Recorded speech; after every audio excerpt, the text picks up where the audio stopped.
everyone. Welcome to this new episode of KCrushAmerica's featured interview. I am your host, film culture critic and journalist, Caroline Hines.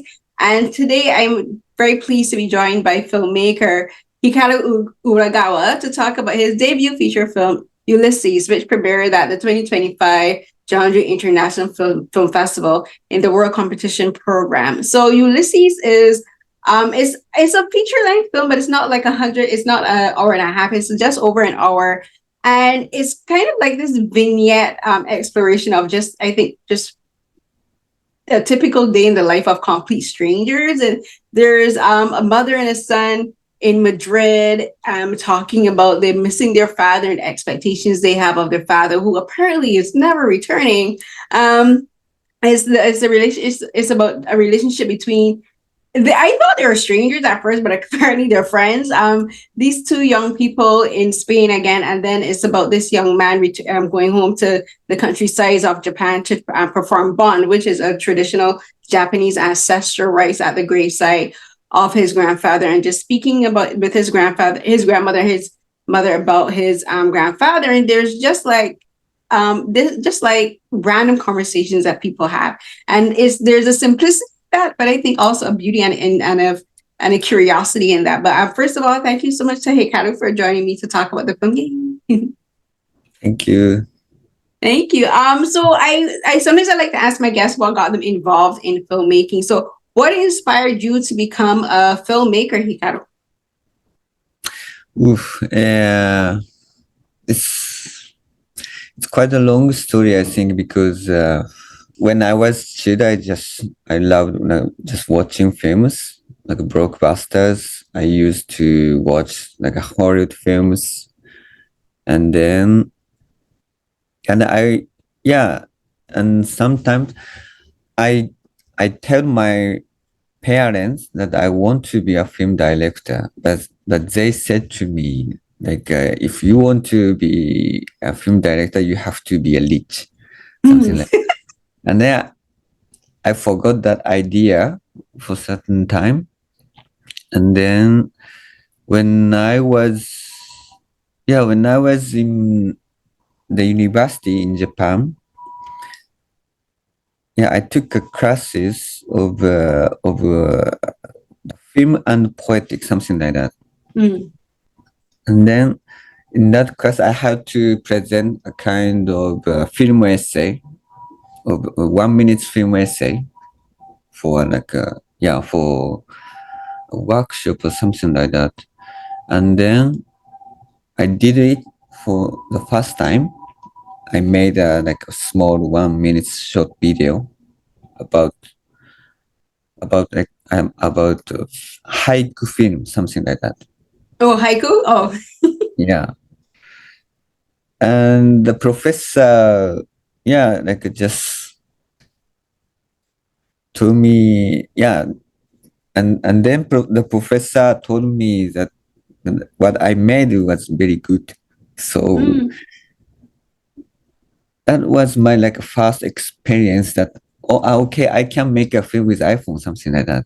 So for me, making a film became very close to me because before I had an idea of the film. To make a film, I had to be rich, but it's not like that in reality. And that professor, gave me a box of Decalogue by Krzysztof Kieślowski's Decalogue and DVD box,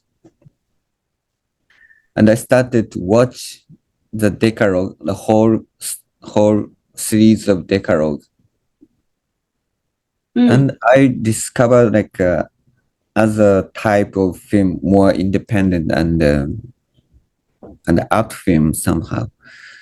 And then I started to explore more French films or Italian, European independent films. Yeah, that was my first interaction with my filmmaking experience, I think.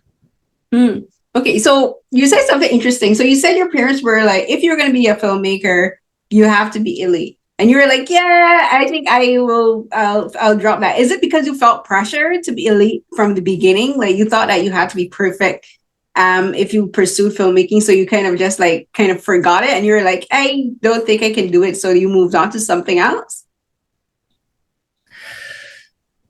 I don't know if that is pressure of so you say like when my parents said to me, that line. I don't know. I just like yeah, I was very convinced of what they said to me. Just like that. Okay, to be a filmmaker, I have to read something. And then so after that, for certain time, I was like wondering different things or looking for some things I want. Yeah, I'm interested in, but I was very young also, so something like that. So what were you, if you hadn't gone to, if you didn't go to school for university, but you were just taking a course in film and portraiture, what was your major at university? My major was Spanish culture studies, the faculty. Yeah. So I learned Spanish in my university. And I did also like an international exchange program for a year during my university. And then after the university, I moved to Madrid to go to the film school. Why Spanish? Just because I heard that it's very embarrassing to say that, but just like I heard that there are a lot of people to speak Spanish. Oh, so there were a lot of people around you who were speaking Spanish at that time? Yeah. Oh, okay, that's interesting. Well, okay, so that kind of makes sense for why Ulysses starts the way it does, because it's set in Madrid. So when I saw on the Jeonju website, it's your debut film, I was like, a young Japanese filmmaker making his debut film beginning in Madrid, Spain. I was like, this is an odd choice. I was like, how did this happen? But you explaining that you did your university major was in Spanish, was in Spanish and cultural studies, and then going to Madrid. I think that's kind of interesting, like because most people when they would think, for instance, like learning European a European language and they're influenced by European films, most people would think French. Like you did say that you watched like French films and stuff, but you decided Spanish instead, and you moved all the way to Madrid to do it. What was that transition like? Not only because moving from your home country to a whole other country to study at school is not easy, it is no. But you're not only moving to another country where the people are speaking two completely different languages, because some of the characters, like the character Inez, she speaks both Spanish and English in the film. So you're learning to adapt to a completely different school system, one, and then you're learning a different city, a different language, and a different culture. What was that transition like for you? Yeah, first of all, before I moved to Madrid, like my house I lived in Japan was like demolished because of the political scheme, or not scheme. It's a kind of exploration of the city, something that I don't know how to say. So this district will be redeveloped constructing another thing, something like that. So my house was like was demolished. So, and then my parents was also, how do you say, my parents said to me, if because after graduating the university, normally people get job and start working in the companies and living independently from the parents, no? But I decided to making film. So being a filmmaker, I said to my parents again in that moment, and they said to me, "Yeah, if you want, you can do it. Because but as since the house will be demolished, you will find your life on your way," something like that. Yeah. So I had like I didn't have anywhere to go also, and I had any way to make a living. And then the one with the film school in Madrid, which my Spanish friend had recommended me to me, and that film school had a kind of scholarship program that each year, applicants can apply their short films, and they took one person, and this person will be invited for free. And I applied my first short film, which I made in Japan, and they took my short film. So that was my thanks to that, I could move to Madrid, and I studied there for 2 years, the Master of Direction and Production in Film. But it was not a good experience for me because the film school was very like a commercial film philosophy. The school also very had very rich, had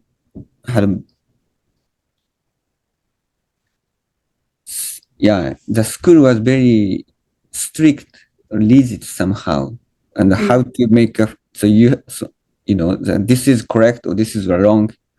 But you always judging what the student do, no? Also, my Spanish was also not perfect, so it was very difficult to involve in the group of the student also, because all student was like a Spanish speakers, Spanish or from South America or Latin America. So I was very alone in Madrid. Also, it was it coincided with pandemic time also.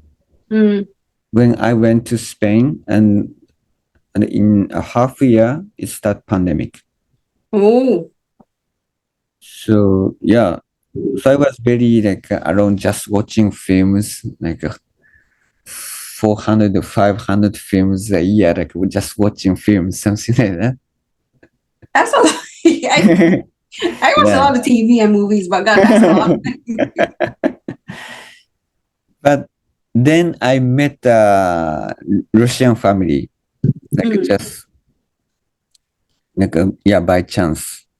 The Aleftina and Dimitri, and I started to filming them, kind of documentarist way, just putting camera their daily lives. But this style,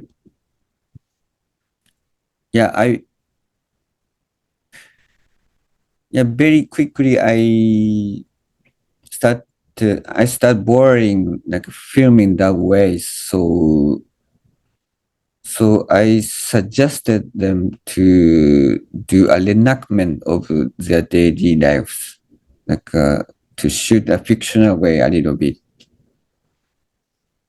That's just, and filming their reenactment, suddenly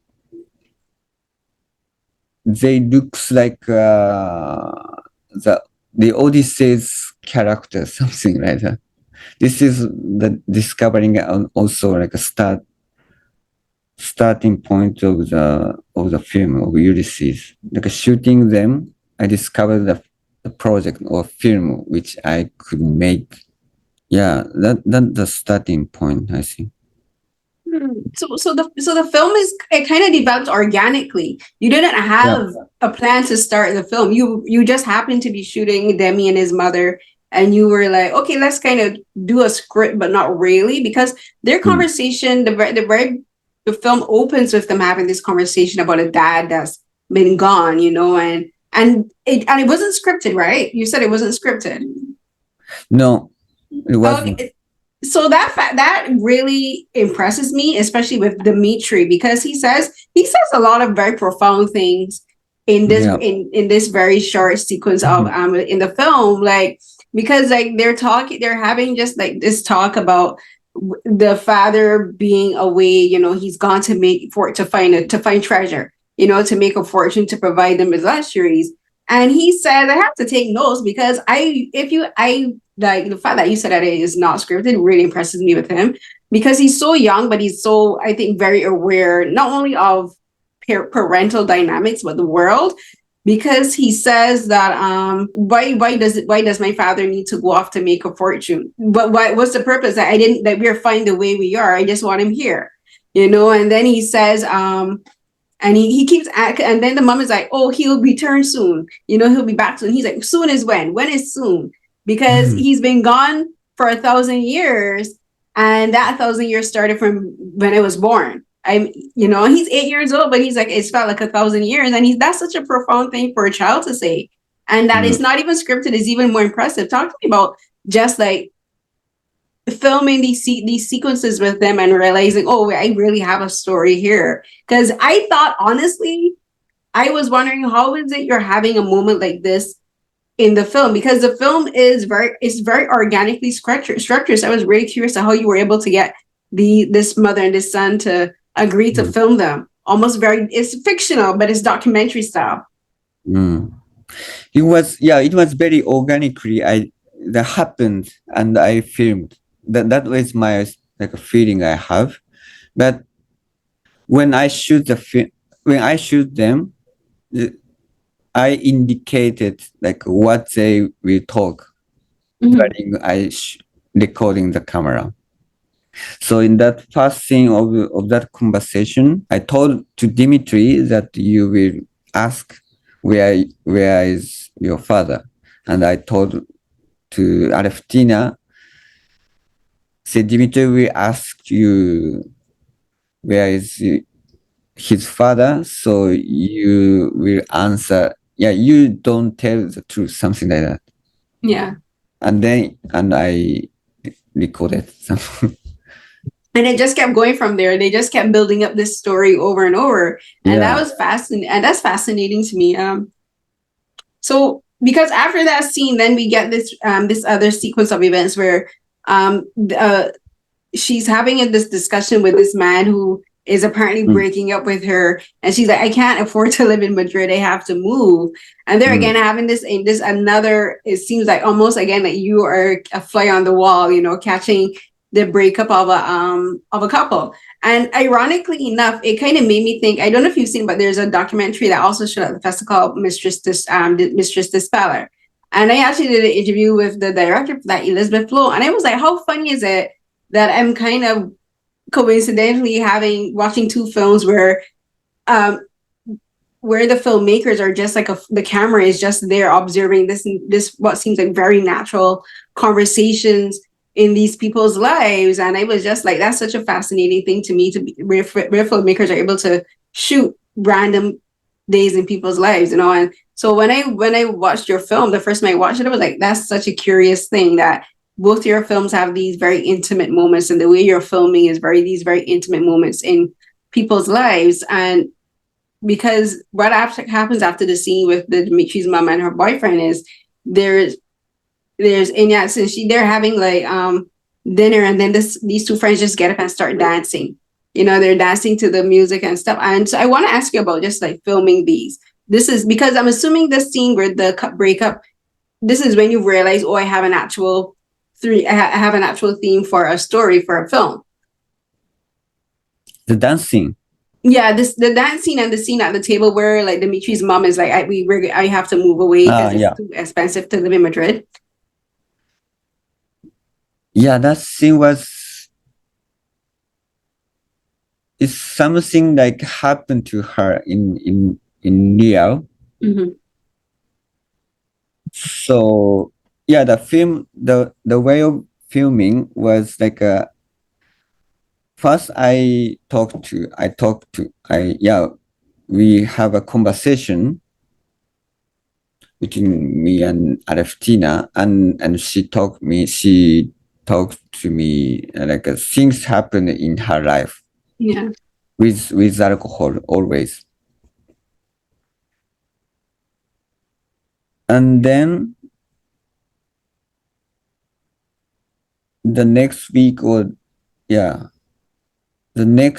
I proposed her to shoot some scenes based on what I heard and what I'm interested in from that conversation we had.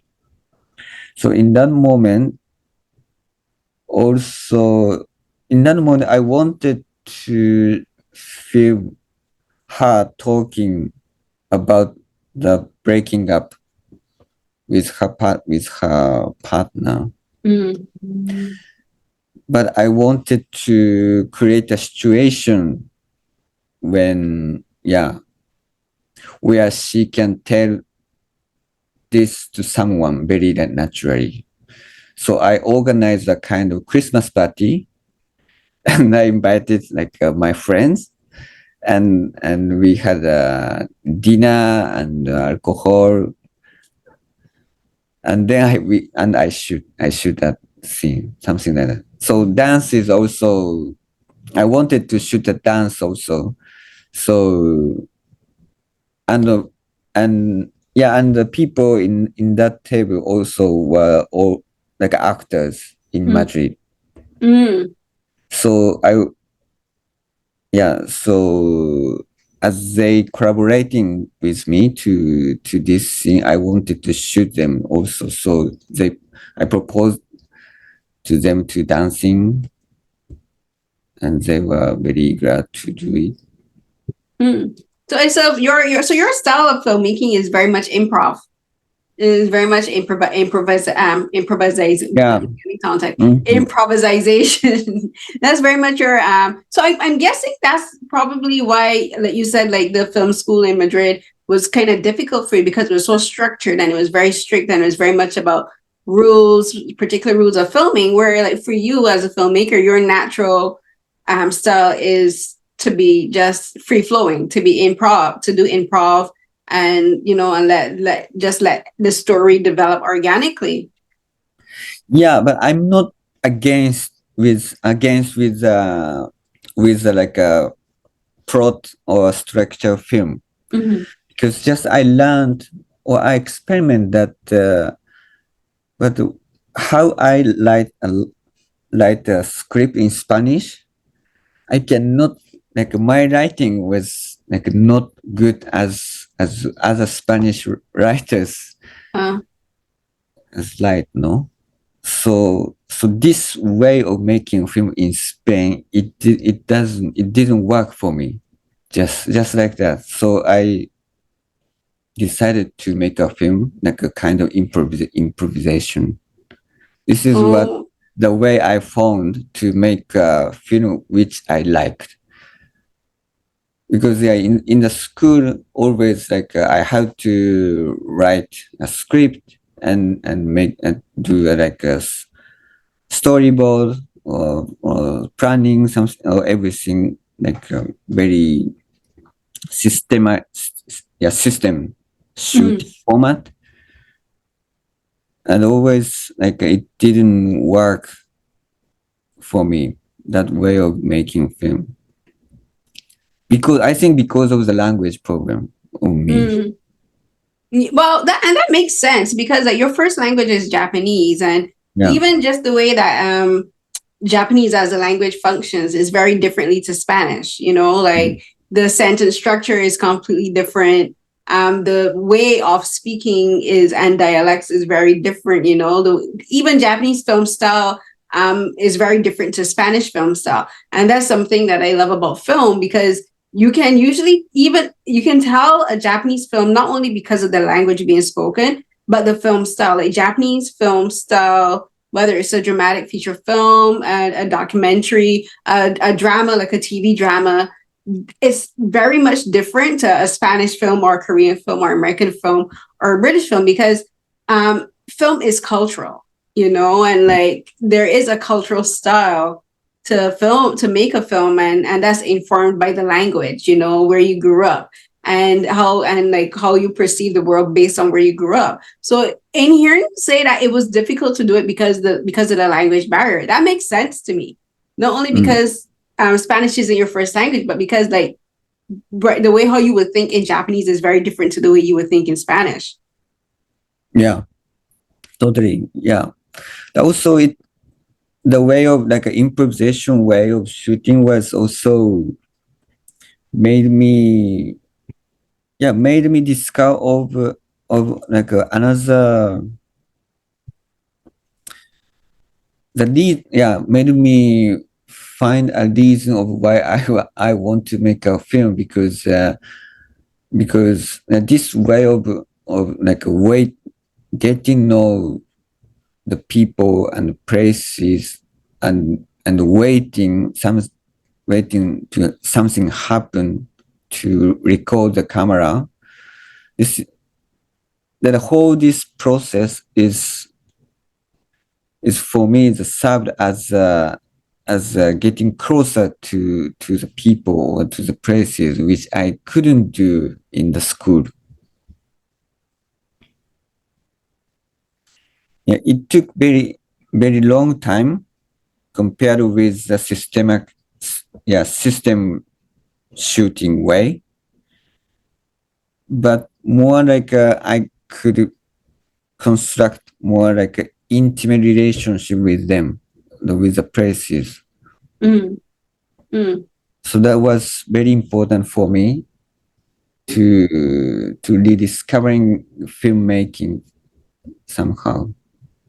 And in thinking about the film and how the film is structured, I can kind of see that in the film itself, because not only do we have Dimitri and Alestina and Inyas, there's a scene where because I was wondering, I thought it was imagining it, but in here you talk about it makes sense, because I noticed for the sequences in Spain, I feel, this is just my interpretation, that you were still trying to learn Spain through this film, because there's a lot of different vignettes in the session set in Spain. Like for instance, when they're in the house, like we get a shot of the Christmas tree, there's a shot of the cat, there's a few shots of cars at night on the road, and and empty hallways, whereas I don't know if you use a different camera lens, but the look of the film in Spain is very different. It feels a bit more unpolished. It feels a bit more grainy. Whereas I found for the sequences in Japan, it feels much more polished. You feel comfortable. The film feels more settled in Japan because it's comfortable. And I wanted to ask you about, because I thought it was like, am I imagining this? But in hearing you talk about it, it makes sense, because you weren't fully comfortable in Japan with regards to like your film language as a filmmaker in Japan, in Spain. Whereas in Japan, you're comfortable not only because that's your home country, but as a filmmaker, you're able to translate your ideas as a filmmaker better in Japan. And I thought it was interesting and it makes sense that the film is structured that way, because Ulysses is a story based on the Odyssey, about, Homer's Odyssey, where this man is on a 10-year-long journey trying to find his way back home. And I don't know if that was intentional, but I felt like this film is, even though it's about the characters finding their way back home, I felt like this was about you finding your way back home as a filmmaker. You started in Madrid, you left Japan, went to Madrid, stayed in Madrid, was struggling because of COVID, and then in making the film, you made your way back to Japan. And I was like, huh. Yeah, I think, we can say that, I think, because, also it happened somehow, but I think so too. Like through making this film, I felt like that. Also, when I shoot in Madrid, and then when and after shooting Madrid, I moved to San Sebastian, where I shoot the second part of the film. Mm-hmm. And then I'm back to Japan and to shoot the Japanese part. And whole this period, my cinematic curiosity was also transforming as the time, So the way of shooting also also I think changing. So for me, I see the film a kind of personal history of how I grew up as a filmmaker, something like that. So I think what you said is very yeah, I think so too. I agree with you what you said. Yeah, I think there's a particular scene that I can actually kind of pinpoint where the change starts to happen with you. And that's the scene is in San Sebastian. And this is where his name is this Izumi Ichi. Yeah. He is the one in San Sebastian. And there's a scene where he's in a church. And just the way you shoot that particular scene with him just walking through the scene in church feels much more mature than the scenes that came previously. The scenes that are set in Demi and Alestina's home, and it feels more raw, and that you can tell, like, okay, I just picked up the camera, I'm gonna let this guide me. But that scene in the church feels much more cinematic. There is more composition, it feels like it belongs, quote unquote, in a big budget film. And that's where I can pinpoint, okay, like you've changed your visual language. That you're like, I'm like, he's matured now, he's grown. And I want to ask you about that. And because like that was a transition scene to me. It feels much more. That's where I could see the influence of a European film, of European filmmakers coming through. Because for some reason, European filmmakers love churches. They love cathedrals because they're beautiful, but they're very cinematic. And so I want to ask you about that particular scene because for Ichi, before he gets there, he's with Inyas, and they're having this discussion on a park bench, and their interaction is very interesting to me because they're reading a book. Inyas reads it in Spanish first, and she's trying to explain what she's reading in Spanish in English to Ichi, and then he reads it in Japanese. So you're having this very short sequence where these two people are having a conversation about a book in 3 different languages. So I was curious about what the book was and like how that particular sequence developed. That book was one of the book my friend also. He was like a sound recordingist, and he had like a Japanese haiku books. And we used that book, and I don't remember what the title of the book, but that was a book of the haikus which made in like 1,000 years ago, something like okay. Very ancient haiku collection, and we shot that. Yeah, in the second part. We shot one scene a day, and then we watch that material we shoot the end of the day, and we discussed what we will shoot in the next day on the spot. So that scene, the park, yeah, I think we had it discussed about,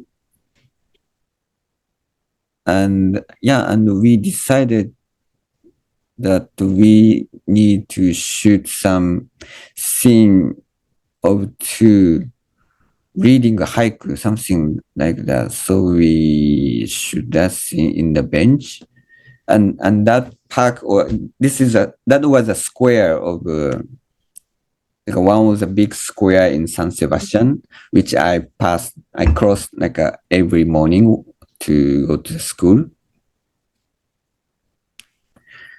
And yeah, and I wanted to shoot them like watching something we don't see. So I proposed to them to describing what they are watching like in front of them, and there was like just very small kids like playing in the playground. Also, we decided to read the haiku. We decided to that they open the haiku like a very random way, and they did the haiku like by chance. Haiku like they opened the book without thinking, and then they did a haiku which they find in that moment. So and it was one about war, I think. I think it was a haiku about war. And so you have that scene, and okay, so you had mentioned that the very first short film you did when you were in university in Japan was a haiku, and then you have Ichi and Inyas read a haiku in this scene. And again, this is probably me thinking way too much because that's just something I do. I was thinking that the way this film, like in the review for Ulysses on the Jeonju website, the reviewer compares the film to Ulysses, of course, the book written by James Joyce, and that book is known for not really having a particular structure because it's in the modernist style of writing. But it also kind of your film also kind of reminds me of a haiku. In that, a haiku is not it's a poem, it's a Japanese poetry style where there isn't a defined mode of writing. It's not predictable. You don't know where the story is going to go. And your film is, to me, like a haiku. Because I was like thinking I would compare it to Ulysses by James Joyce, but I would also compare it to a haiku. Because you don't know where the story is going to go as the film goes. And your film style, I think maybe is consciously inspired by that, because that's kind of how you started out as a filmmaker, by making a film about a haiku. Yeah, in the editing, it was very important to think about the structure of haiku in the editing process, because it's haiku something like you choose like a 3 paragraph and like which will never crossed each other, but you put the 3 paragraph in the haiku, like suddenly something happened which would never exist. And it was kind of like a montage in the film, right?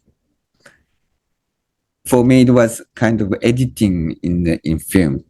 So something like one shot, and we put one shot and another shot, like when we put together, something happened which would never seen before.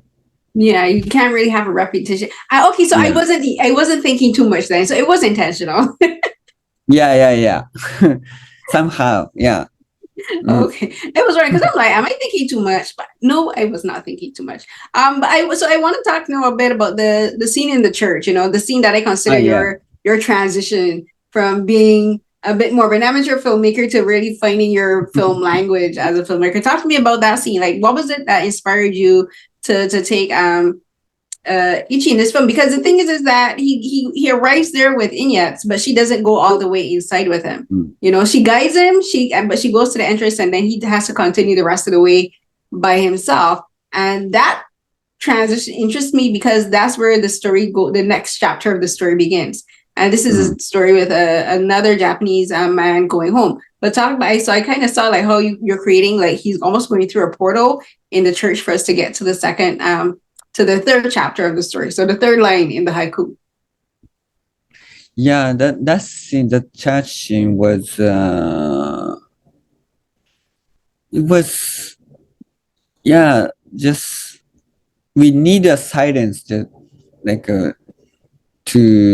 we need a scene in which they are like in silence in the inside. So I came up with shooting in church. So I talked to the father of the church, and he agreed to shooting inside the church. So we shoot, and I wanted to like a circle pan to like a circle, you know. So the camera will like doing like following is me. Camera will turning around. Like I wanted to this like a movement of the camera. Just this is what I also was thinking about the how do you say, it's like a movement of the camera in the frame. Also make a kind of movement of poetic flow. So it's a little bit also haiku thinking maybe. Like one in particular in the second scene, like the first scene is on the beach. The camera moving like this way. Yeah. And then we should like a fixed shot, very long dialogue. And then we move to the nights alone in the house and also following her. And then we move to the drive, and the drive is a fixed shot but moving ahead continuously. And this like movement of the frame, camera. Yeah, I was thinking about the movement of the camera in that moment, and then I wanted to like a circle. I needed to circle. I don't know why. Also I don't have any meaning of that, but I wanted to make like a turn around the camera. You're thinking of how a cinematographer would think. You know, you're thinking cinematically. You're like, I want something fancy. It doesn't need to have a purpose. I just want a really fancy shot, and I think you achieved it. Like, it's really, as I said, I kind of saw it as like the transition shot from the beginning, from the first chapter to the last chapter, but also your transition to growing as a filmmaker. So, and I don't know why, but the Fibonacci sequence just appeared. I was thinking, as you were saying, that you're following like him around and it's a circle. It made me think of the Fibonacci sequence, which is like a spiral, and also which is in the film Arrival. Why am I thinking about the film Arrival?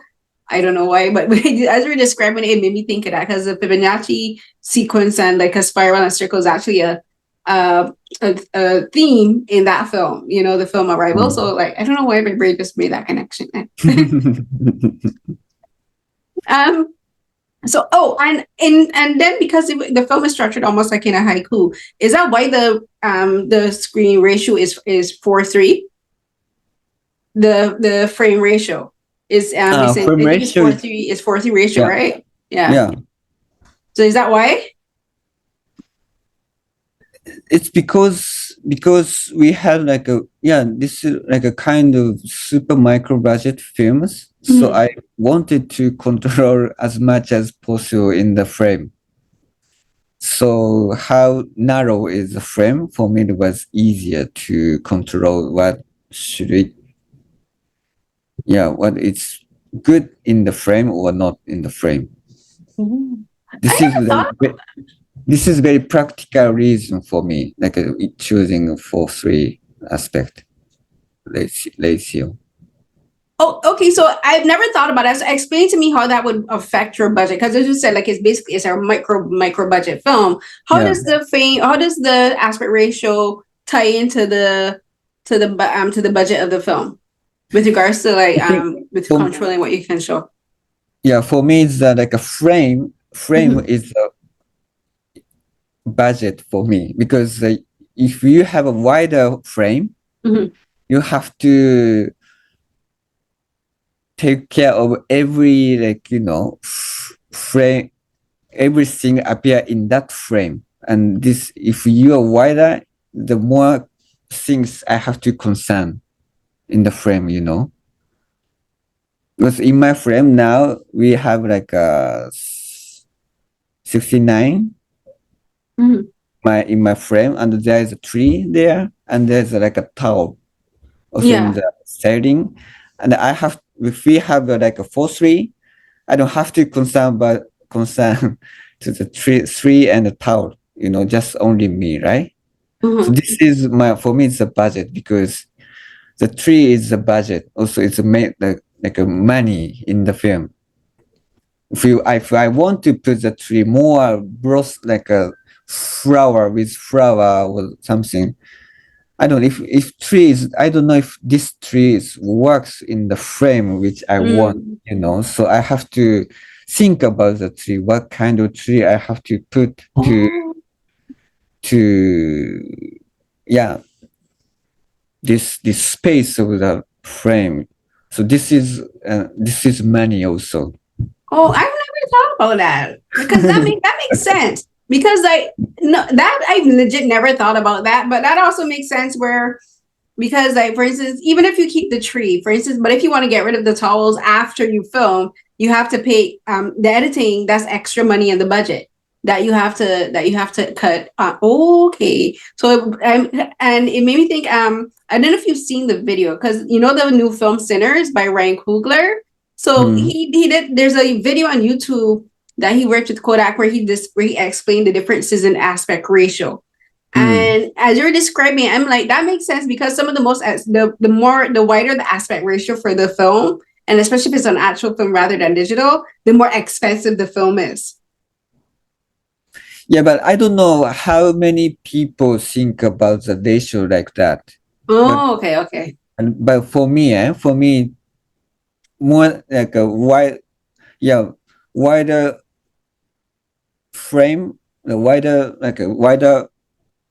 aspect ratio, the more things I have to concern when I shoot one frame, one shot. Oh, that's interesting. Now you've definitely taught me of something that I've never thought about. And now, because I do so many interviews with filmmakers who make short films, many of which are on budget. And now I'm thinking about some of the films that do have like different aspect ratios, like the things that they have to consider. And you've legit unlocked something in my brain that I never thought of before. Really? So thank you for that. And in talking now about the aspect ratio and like the things you have to consider. So for the third the third chapter in the film, you were following I think his name is Kazuko Hara, and he's now a new character, and he's in Japan, and he's in the countryside of Japan. And this is where, as I said, the film feels more subtle. It feels more like you found your language as a filmmaker. It feels more polished and looks more professional. And I want to ask you about choosing to set the third act of the film beginning in a gravesite where a family is performing the bond ancestral rites for Hada's grandfather. Talk to me about making that choice, because it's very different where the other characters haven't talked about death. They haven't talked about like someone passing on, but like in this particular part of the film, this is the main discussion, someone who has gone away. So talk to me about choosing to set this part of the film there, and why you chose a narrative around death, as you could see. Because this is very personal reason, I think. It's more than like a narrative construction. I just before shooting this, I just needed to shoot that situation also, because when I was in Spain, the Kazuko Hara is my like a real grandmother. So I wanted to shoot my grandmother. Also, when I lived in Spain, my grandfather passed away, and I couldn't see him like the last moment of his life. So somehow I wanted to make a portrait of them. And when I back to the Japan, because just a year before, I back to Japan and I start to live with them. Mm-hmm. And I made several workshops with them with her because she didn't have any experience in shooting or she never watched films. So to introduce her filming experience, I did many activities or exercise with her with camera. And doing that exercise with her, I thought this time I have to be with her in front of the camera when we shoot the film, because it was very fragile. She was very fragile in front when I shoot alone. So I wanted to support her in front of her to stand a little bit more in the narrative sense. So I decided to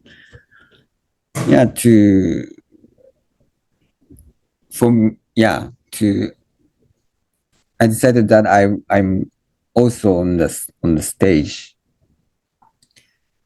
So that is the reason I shot the film. Just I wanted to make a portrait of them, and then also it was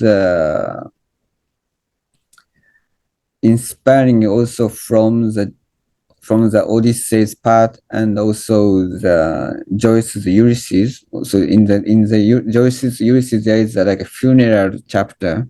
Mm-hmm.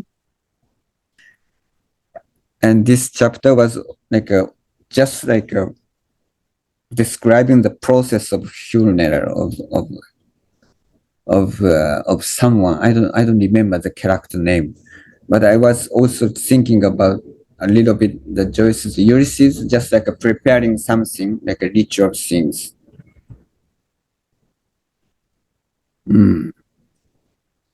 Yeah, something like that happened. I don't know if I answered well to your question.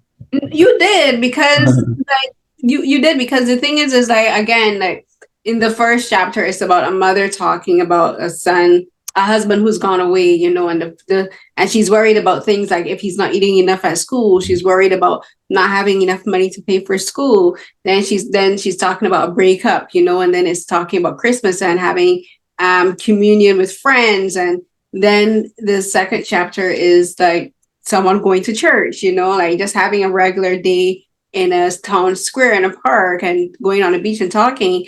And these are all things, regular situations that everyone goes through and everyone experiences.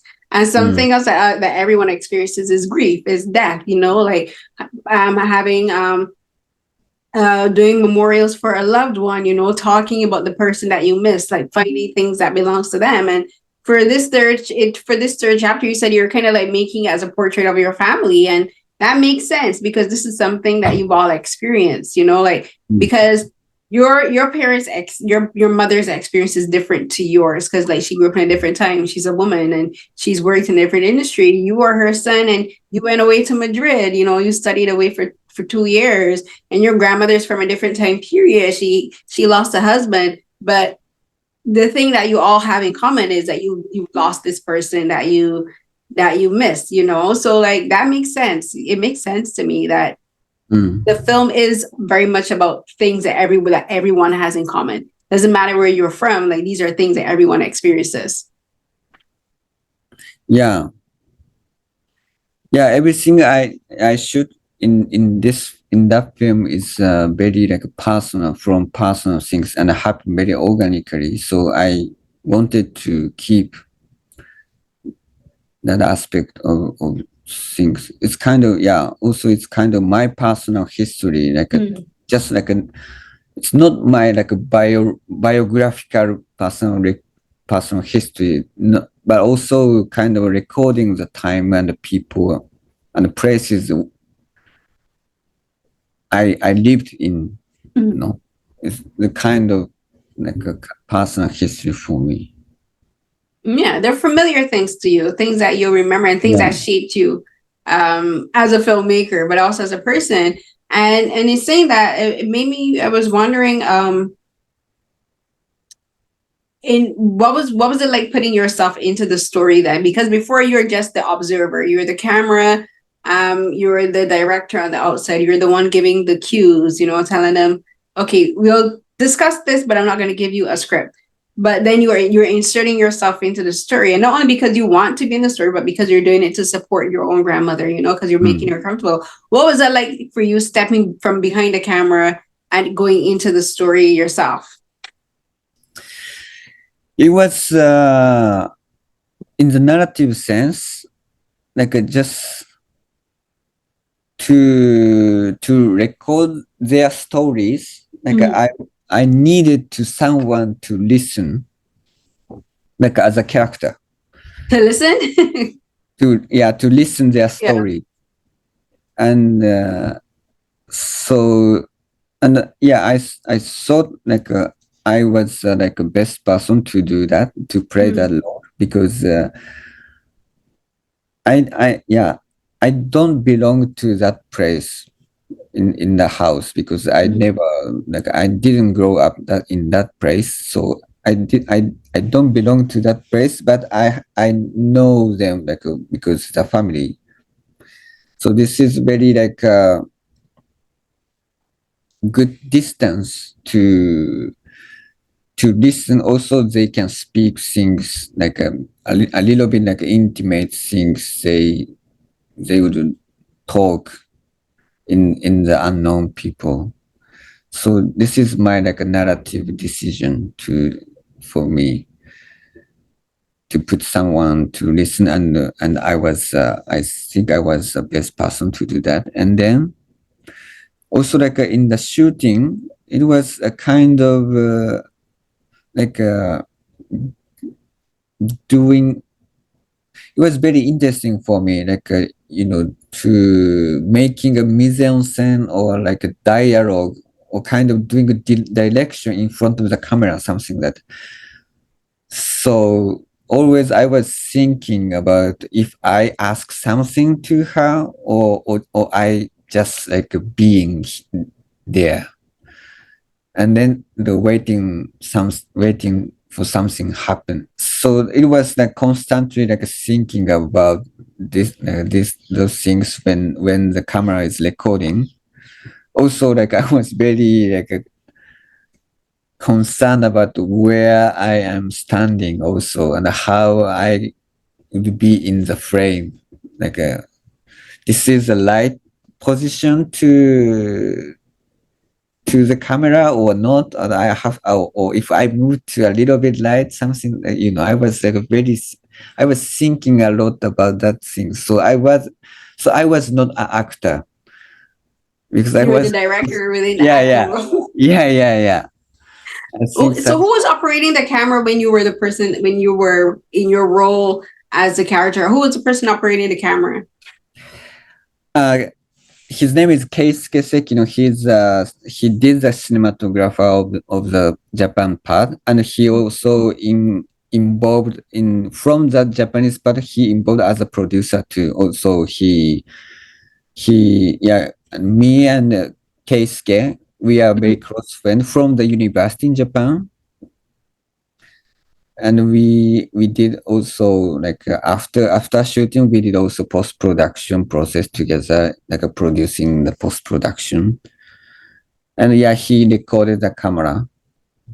Okay. I want you to talk a bit about now the technical side of producing the film. Like we've talked about the filming and the film language. I want to talk about just like the logistics of filming in Madrid versus filming in Japan. What were the differences that you noticed that perhaps even while you were in film school, that it couldn't teach you? Because the thing is, in school can teach you the theory and it can teach the practical, but you won't really find out what filming a film is actually like till you're in the process of doing it.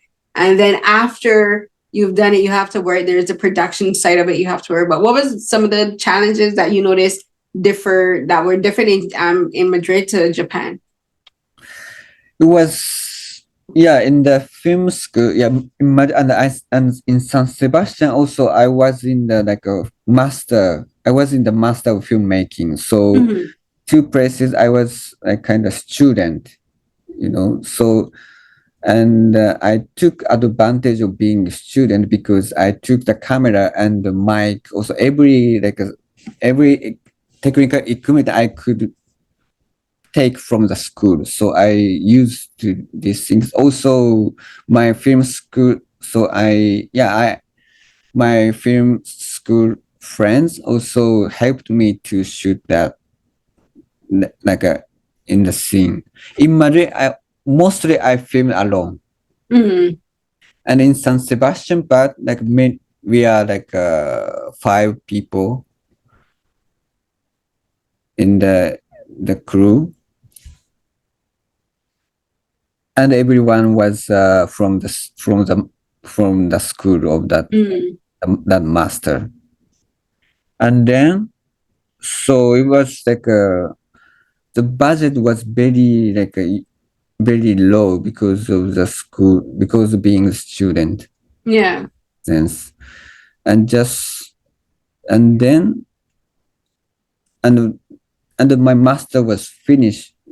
When my master finished and I back to Japan, I got the grant in Spain to finish the. You've been very lucky. Yeah, totally. So yeah, thanks to that money, I could finish the film actually, and then we prepared. Yeah, that's why I think the last part was more like professional in that sense, because we got even if very small, but we got the money and we could pay to everyone who participated in that shooting. So. And the camera was different. You used a different camera. Oh no, we use the same camera always. And yet the it looks so different. They said like it feels different, but it also looks really different. So I was wondering if you switch cameras, and like that's interesting. And then that's where you say this is where the money goes into the budget, where the production quality has increased, because that you have money, so you can do better, you can clean it up better, and you can have better lighting and everything. Yeah, no, we don't have any like lighting equipment. Just we got a monitor in the Japan part. It was for me it was very big, because before, like in the Spanish, in the part of in Spain, we just recording with like a small camera monitor. We had to check the frames. Yeah. But in Japan, we got the monitor, so we could check the frame very more very clearly. We could check the frames we shooting. So I think the frame was more precise. That was very like a big change for us, even if but we just like a camera and tripod and just mic and monitor, just that. We didn't have any lighting equipment, anything. So it was still small, but a little bit more professional than before. Okay, so you've completed the film, you did all the editing, and you're submitting it to film festival. What has the experience been like for you, seeing a film that I think very raw, but also very unique, being accepted into a film festival like Jeonju, especially in competition, because it's in the competition section, which is where like you can have the potential to win prizes and awards for it. Yeah, I'm very glad and proud of that. And yeah, and this kind of such a very small film to go to the international film festivals is very, for me it's incredible. And just watching like films in the festival of films, just like the most of people like making more like making films more money and like getting like a certain grant subventions and like and more crews. I see the production, watching the film, seeing the production through the films. I noticed that the many of other films is more bigger than my films. Mm-hmm. So sometimes I'm very like like I don't know how to express, very like a small rabbits in the big dog, between the big dogs. But I think it shows you that, for me, that's why I also people sometimes it's not about the budget, it's the story, like it shows you that they're thinking about what is the story, what are the characters doing, what is the filmmaker's intention, what is the filmmaker's how does the filmmaker's passion come through in the story. And I think something for me that I think would have attracted them is you can see your growth and evolution as a filmmaker watching this. And that's something that you don't normally get to see in one film. Usually it takes like a number of films to get to see a filmmaker develop. Like you'll see like a filmmaker's film style develop like maybe over 5 films. But I think that it's very rare that we get to see happen in one film, and I'm so serious about that. We get to see your evolution as a filmmaker within this one film, and it's your debut film at Babby. And I think that's extremely rare. And that's something that you should be very proud of yourself at, where you can look at your first film and say, like, I've grown so much. Yeah, just so, like I want to make more, like I want to make better films. Like I just like feel like that. I cannot film. So I used to not watching films in with audience because I get very nervous before presenting films. Also, I don't want to be satisfying also with these films, like because this is how I grew up, as you said. So I want to make a film better one than before. So in that sense, it's very, for me, it's very honest. This film is very honest what I did. So it's very happy to be able to have a show in this film because because something as if I find some people who can accept me as I am, something like that. And so for my last question, I'm going to kind of like take you back to what we discussed at the beginning. Your film is shown at the film festival, is completed. What do your parents think of the film? And that you've been a filmmaker now, and you're like saying, "Look, Mom, I'm becoming elite. I showed at a film festival." Especially because you involved your own grandmother. And was that your actual mom as well? Yeah. Okay, well, your mom was in your first film as well. You were like, "What do you think now, Mom?" I think I think we can be a filmmaker, like everyone can be a filmmaker, but just like it's more complex for me now, like not being rich or not, or just like it's something more like a relationship I have now with film is more, it's becoming more faith, like a more religious faith. So every time I watch film because I want to believe more films, like in film or cinema, how to say. So it sounds very romantic, and I don't know if it's, but it's something, like for me the making of film is a way to access to the other, I mean the places, the people, or anything in front of me, like and thanks to this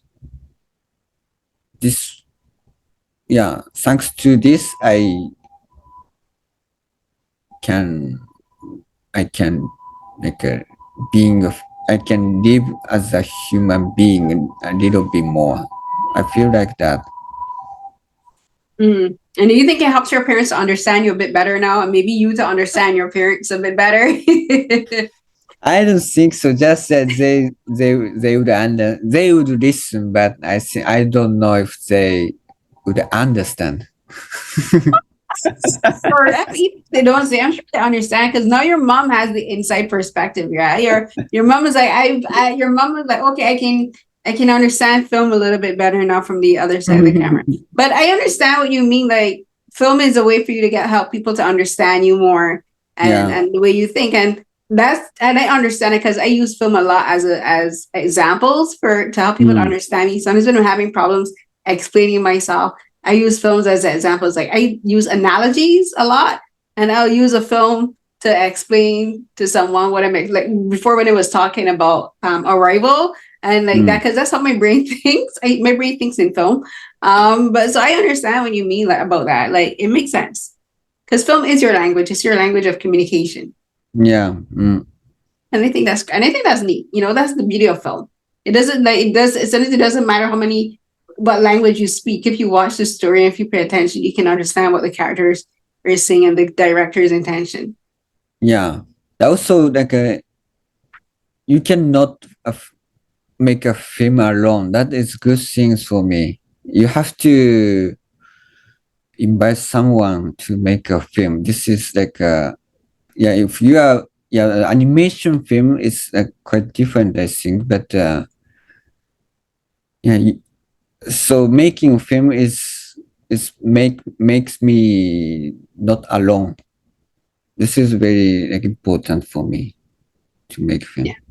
It takes a village. And I guess that's why they have the term video village. You know, video village is where you would look at the monitors and go back and look at the scene. And it does take a village. And like, your film is your way to form your own village and your own community. And I think that's where we will end up, because that's like the perfect analogy to talk about the film, because Ulysses is, again, it's about these characters. Some are moving through alone, but some are finding community and their own village. And I think that is like the perfect metaphor to end off with. Nice. Yeah, I think so too. Thank you so much. I'll begin ending here, but thank you so much, Hikaru, for joining me. Thank you.